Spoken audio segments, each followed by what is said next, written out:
Good evening to my fellow Canadians. Let's talk tariffs. August 22nd, 2026.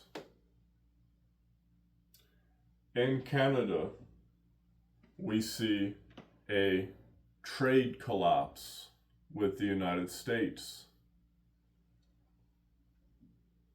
As a result of this particular trade collapse, President Trump has imposed a 50% tax on steel, which steel coming through the United States in order to make its way to Canada will now require a 50% tax increase.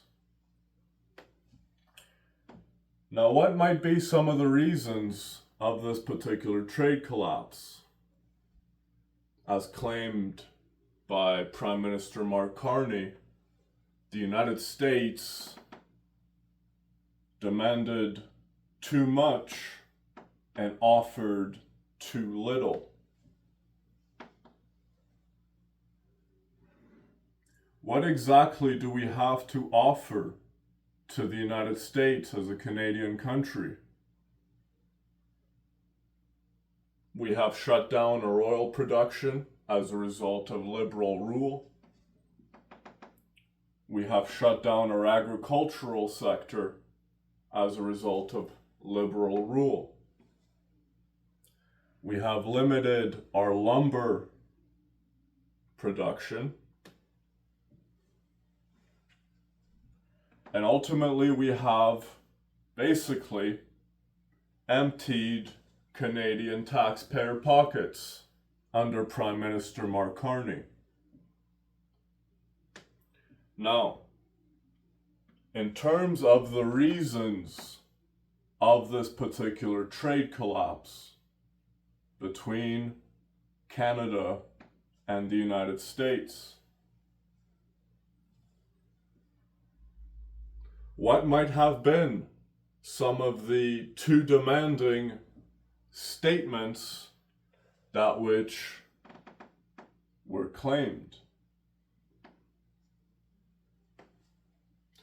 Well, for one, on behalf of Prime Minister Mark Carney, whose demand in exchange for continuing trade with the United States demanded that the United States recognize French as a language in its workforce.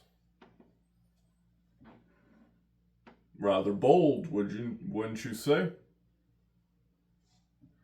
Now, in terms of why this trade deal didn't happen, why would the United States want to trade with Canada at this particular point? Under Prime Minister Mark Carney, Canada is technically under a recession with a $55.3 billion deficit, and that number is exponentially growing, driving us as Canadians into the ground.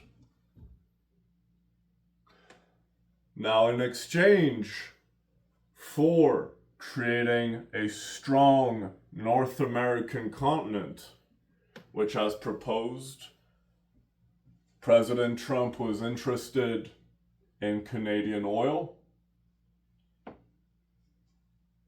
and in exchange for said Canadian oil, which would have generated massive wealth for this country of Canada. In exchange for declining this massive wealth that could have pulled us out of this liberal recession, in exchange of declining this massive wealth generator What were some of the too demanding and not offering enough? Well, as stated on behalf of Canada, in exchange for our oil, you have to recognize French in your workforce in an English-speaking country. Rather bold move on that one, I would say. But ultimately, the price at which this is going to cost Canada is once again a further deficit and tanking our economy, once again as seen under Prime Minister Mark Carney. If Canada had accepted this particular trade without shutting down and creating a trade collapse, as of August 22nd, 2026, there is now no trade deals between the US and Canada. Which I now ask you as a fellow Canadian,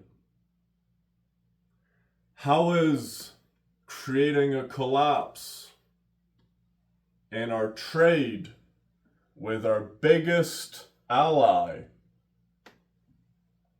being the United States, how exactly is creating and shutting down this trade deal benefiting Canadians? Well, for one, it's not. Under Prime Minister Mark Carney, we specifically saw a collapse of our economic system,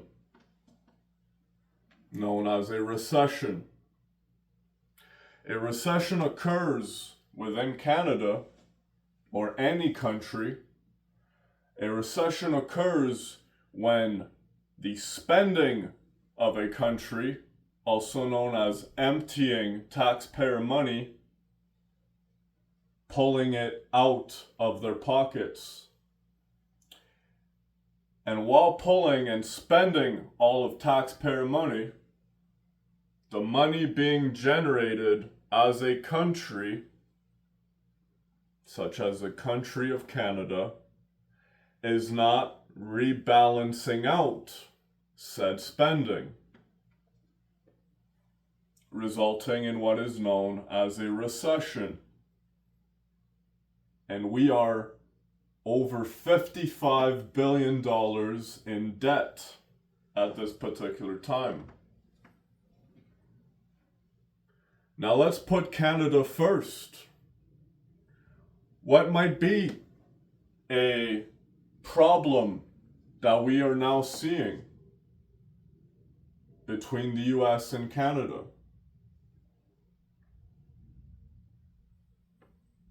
As imposed by President Trump, Canada will now be faced with a 50% tax increase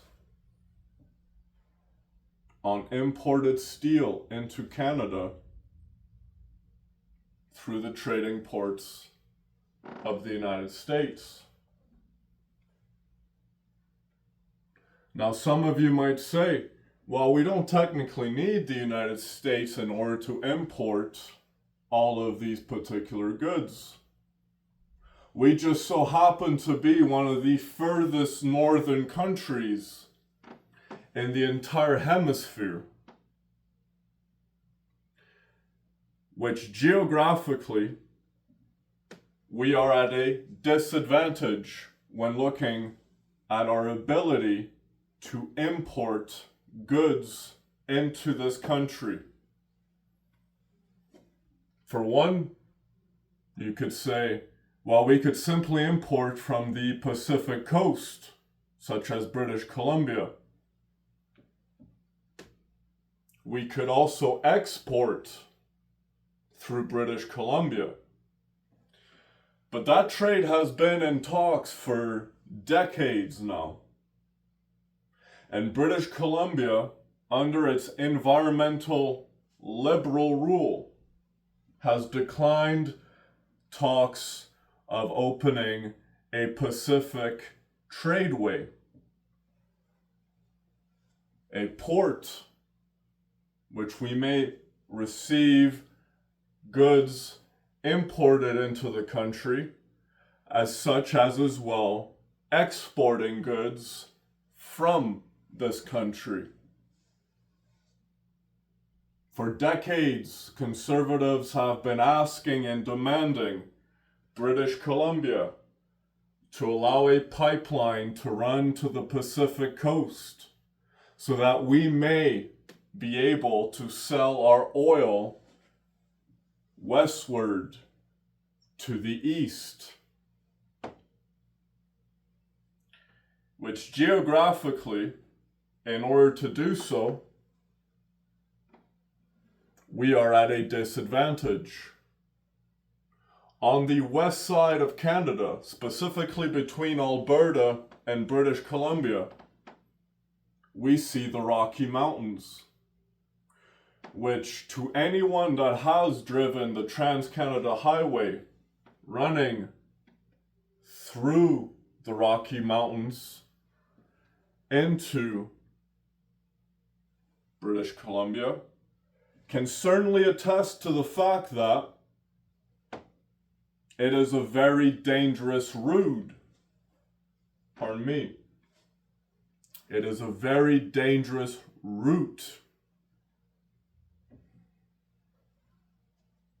And being a dangerous route, it is not ideal to be shipping westward through British Columbia. Every year, we see British Columbia devastated by floods, collapses of mountains, forest fires, and ultimately we see that during the winter months, this particular Trans-Canada Highway is an extremely dangerous road to be traveling on, which even shipping by train might seem like a better option all of a sudden.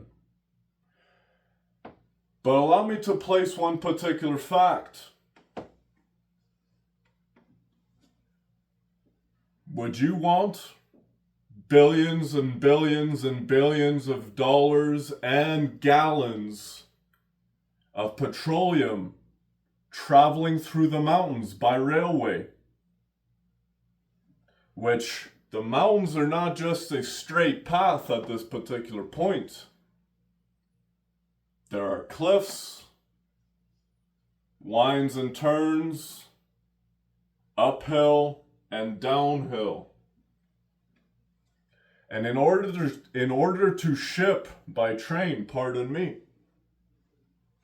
in order to ship by train billions of dollars of Canadian oil to the west, we would see that sending oil or any particular valuable resource, that which is produced right here in Canada, would ultimately fail and create huge disasters. Now, at this particular rate, this is how we currently send our goods westward to British Columbia. Which the argument of British Columbia is, in exchange for preserving the environment, we will deny the idea of running a pipeline westward to the Pacific coast.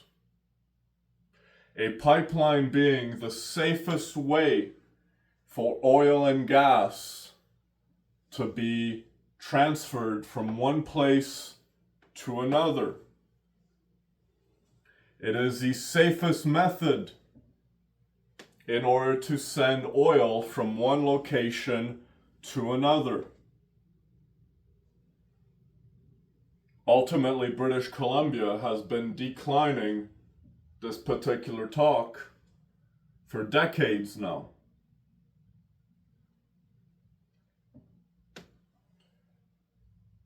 In the exchange of the US tariffs increasing on the tax imposed on steel, what is that going to result in? Well, for one, the price of vehicles is going to go up 50%. If a vehicle, semi-luxurious in Canada, already costs close to $100,000, what's 50% of $100,000? A vehicle worth $100,000 today, as of January 2027,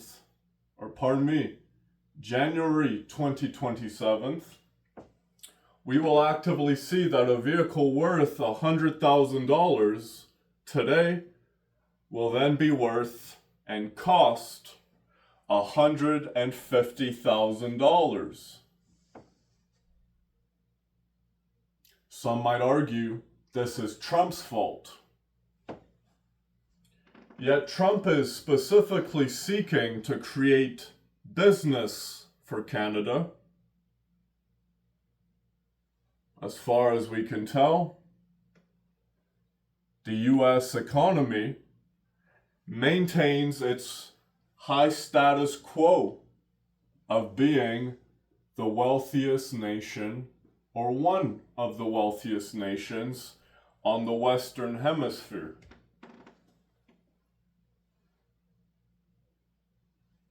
And declining the trade deals with the United States, once again, Prime Minister Mark Carney put his best interests at heart.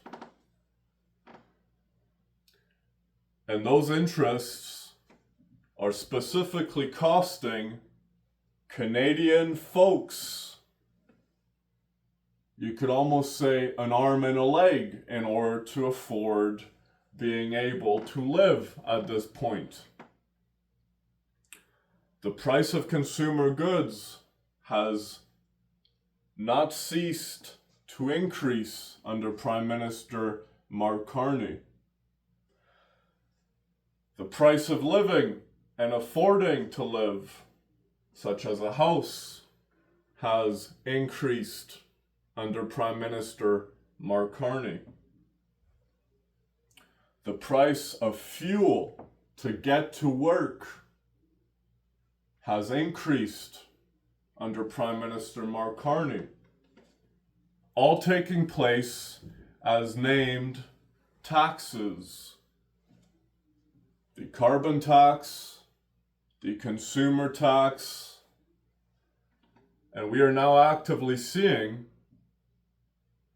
life in Canada is rather expensive.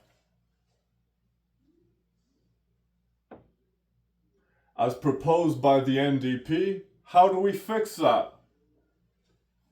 Let's just increase minimum wage. That'll solve the issue, which is a false hope.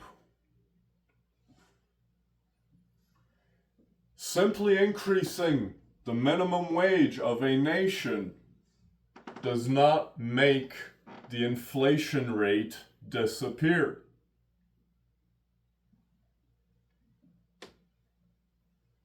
Getting rid of a deficit does. Under proposed NDP ideas, which is to increase the beginning portion at which minimum wage is set in order to combat inflation, allowing Canadians an easier chance to afford living, as proclaimed by the NDP. How are you going to essentially create this minimum wage increase without ever stimulating your economy as the NDP? You have zero talks of generating wealth for this country. You're simply increasing the tax bracket at which Canadians will then be taxed a higher rate under a higher minimum wage. In exchange for this false ideology, if you cannot specifically increase the generation of wealth in a nation by increasing the producing of your natural resources,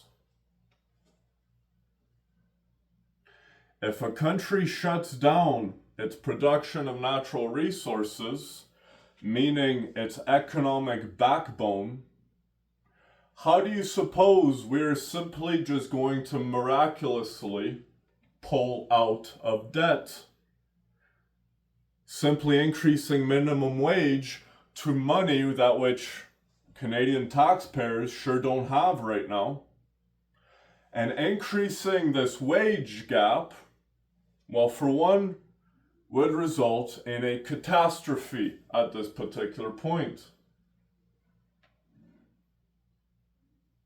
The Canadian dollar is collapsing. Simply just because it holds a certain number in Canadian economics doesn't mean that it holds a value in the world.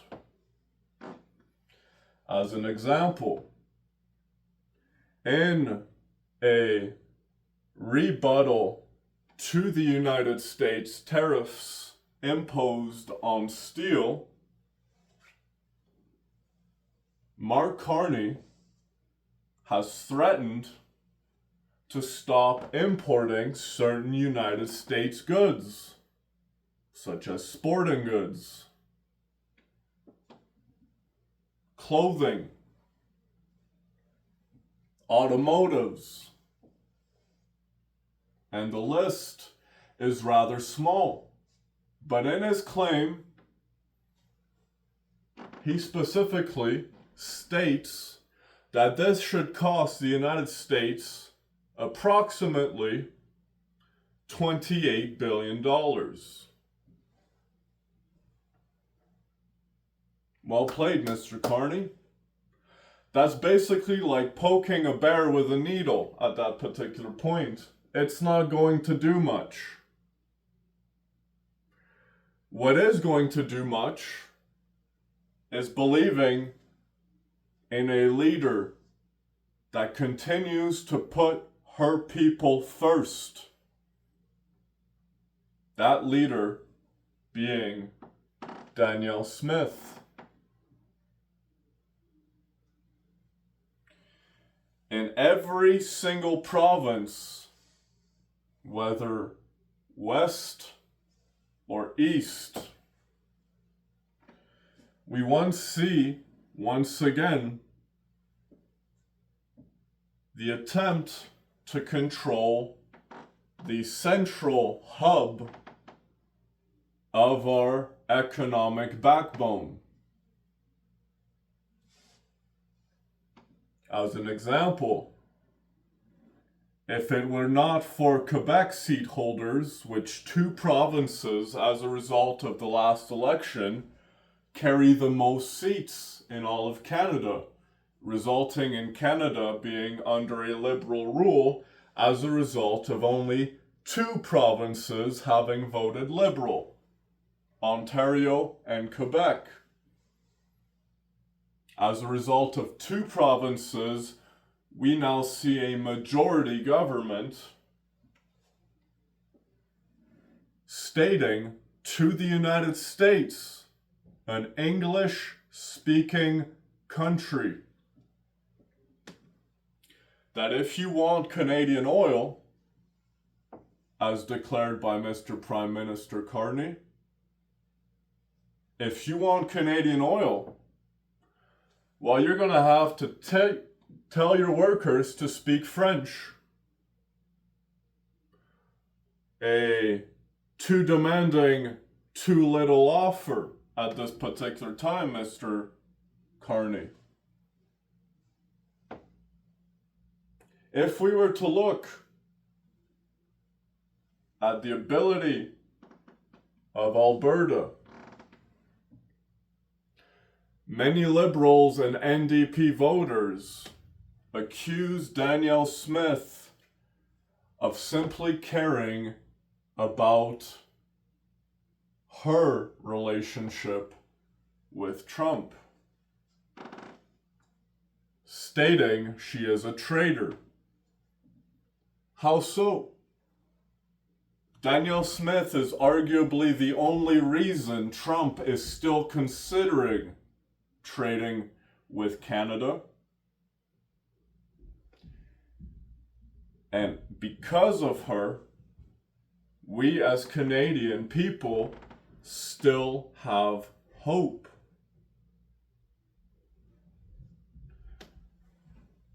If the idea of the NDP is to increase minimum wage in order to solve this issue, if the idea of Liberals is to keep spending and destroy this economy to fix this issue, what might be the idea of Conservatives? Generating money.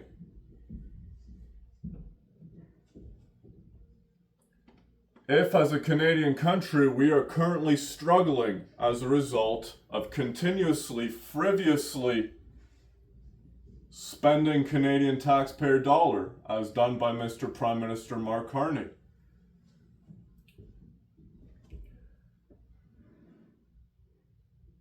too demanding and too little to offer. Boldly worded, Mr. Carney. Sounds like an exact description of yourself. Now, let's talk business. These 50% tax increases or tariffs imposed on imported steel into the Canadian country through the United States, which, once again, Canada is geographically at a disadvantage for exporting and importing as a result of our west coast. Our only hope would be to send eastward our resources to be able to ship to the Atlantic. How are we going to get our trade deals to occur within Eastern Asia?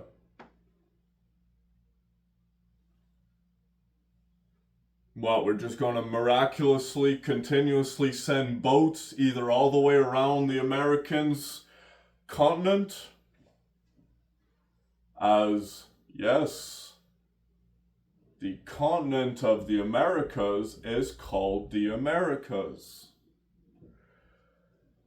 But the idea of specifically shipping from Eastern Canada, you can either go around South America in order to travel eastward, or you simply can just ship from West Canada into the Eastern Hemisphere. Another option would be to travel all the way around Africa and Europe, where we could either arrive to trade in a port such as Russia or Ukraine in order to create a trade route into the Eastern Asias.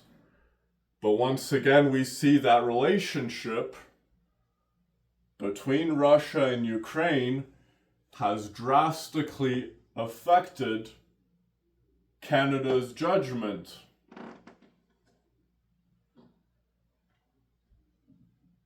We have sent billions of dollars to Ukraine, which has crippled our economy.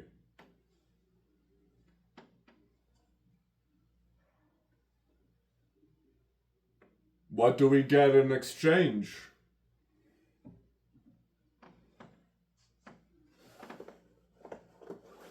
Empty pockets, my friends. Now, in order to send to what could be the next biggest trade deal that which Canada could secure would be China. But in order to do so, we would need a trade route, a port, a tradeway from Western Canada heading eastward to China.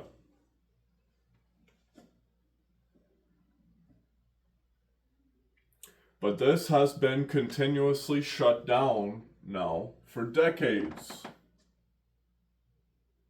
under, once again, a liberal rule.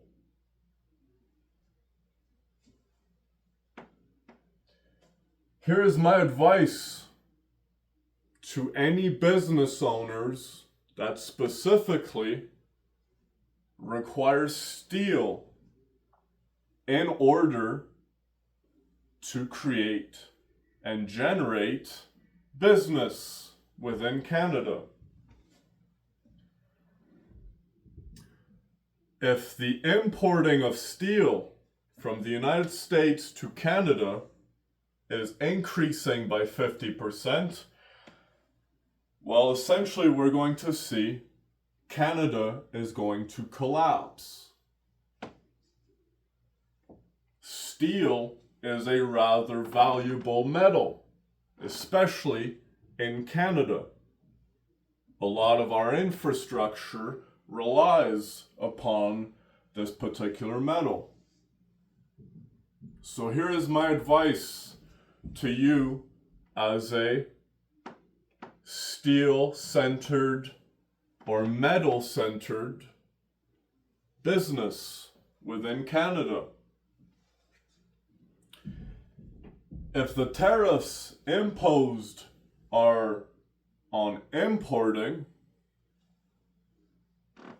then I would recommend you simply relocate your business headquarters, such as your factories, and relocate them just into the United States border.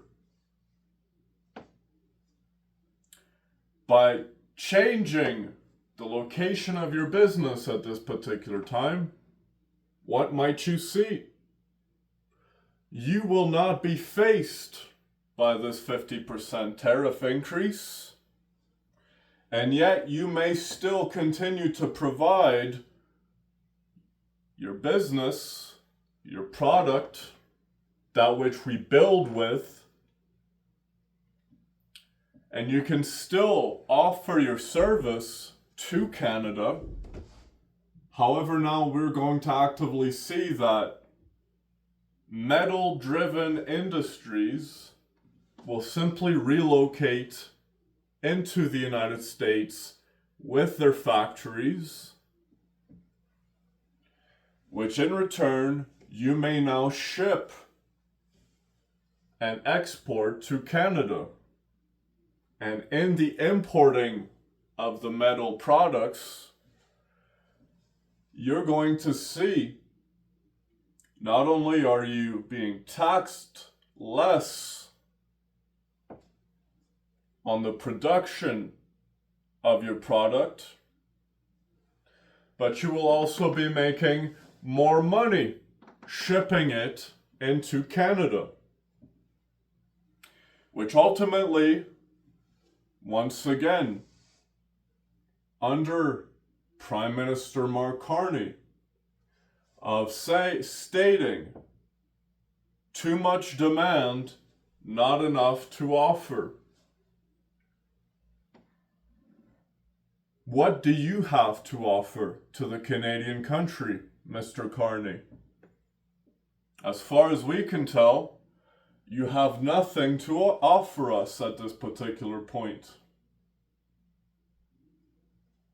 You have emptied our pockets. And in emptying our pockets, you are now completely debilitating, or should I say crippling, the Canadian backbone and its people. Put Canada first, you say. Whether Liberal or NDP pointing the finger at Premier Danielle Smith. Put Canada first. Well, what has she been doing this whole time? She has been putting Canada first, maintaining our ability to possibly hold conversations with the only trade route we currently have, specifically through talks of running a pipeline, but that talk has now created a collapse. As specifically stated by Mr. Carney, if you want our Canadian oil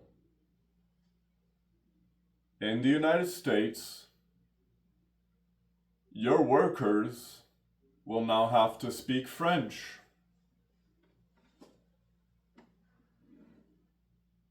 Who ultimately runs Canada at this particular point? Because we're actively seeing Quebec and Ontario being the only seat holders out of the entire province base in Canada. Only Quebec and Ontario are Liberal currently, which means there is fewer Liberal provinces, and yet due to them having a higher percentage of the population within said confined space, they hold more seats. And yet in holding more seats and not evenly distributing the wealth, as they could proclaim in their argument of liberalism, which is tax the rich, spread the wealth evenly. And yet, two provinces, being the only two liberal provinces in all of Canada, are now preventing not the leveling or spreading of the wealth. They are preventing the ability of Canadians to generate wealth. Put Canada first, as stated by Jane Irwin, a possible candidate for Premier of Alberta under the party of the NDP. Put Canada first, as stated. Increase minimum wage. If a country's money has no value in the world, what exactly is increasing its minimum wage essentially going to do? You might have more pieces of paper, but you might as well just be putting them to a flame at that point in order to keep yourself warm. Because that's what this false hope is going to lead to. If a country does not hold a steady base value in its wealth throughout the entire world, meaning Canadian dollar is worth much less than any other currency at this particular time in North America. We often speak about countries like Mexico and Venezuela, whom for one Canadian dollar, you could say get 16 to 20 pesos per Canadian dollar. Now imagine per US dollar, as boldly claimed by Mr. Prime Minister Mark Carney, that by refusing this trade deal and creating this economic trade collapse between the United States and Canada, that he will basically cost the United States $28 billion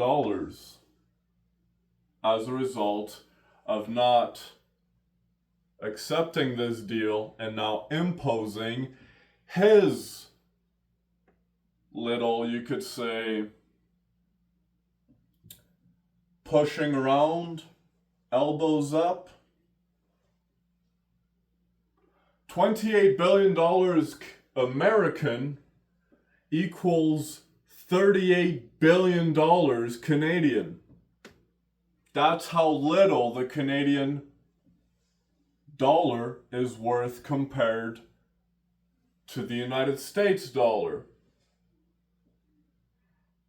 The Canadian dollar is worth about 1/3 to 2/3 of an American dollar at this current time. Put Canada first, increase minimum wage. What good is that going to do? We're actively seeing that the Canadian dollar is plummeting at a rapid rate, which even a country such as Nazi Germany, as an example, or even in World War I, two concepts no longer spoken about in Canadian education. But during these times, the German wealth was so poor that people were literally burning paper money in order to stay warm in winter. It cost less money to burn money at that particular point than it would to create and have resources in order to sustain heat in your home. Many Germans during these times opted into lighting their money on fire because it was worthless in order to stay warm during the winter months. Put Canada first, they stay. Put Canada first. Well, let's talk about a woman like Danielle Smith, who has always put Canada first. Premier Danielle Smith is arguably the only reason President Trump is still considering a possible trade deal with Canada.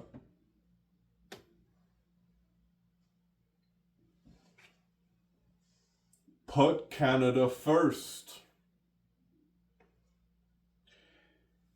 If two provinces can rule an entire nation based on having a larger percentage of the population, resulting in having more seats, then I suggest we put Canada first and empower the Albertan economy. Which you empower Alberta, you empower all of Canada.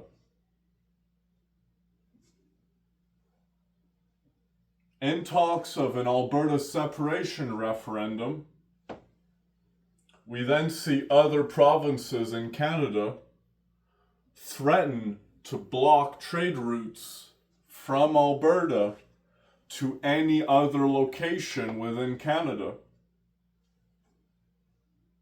Sound familiar? Sound liberal? Now, in exchange for blocking the trade routes of Alberta, we have only one particular trade route still to our advantage.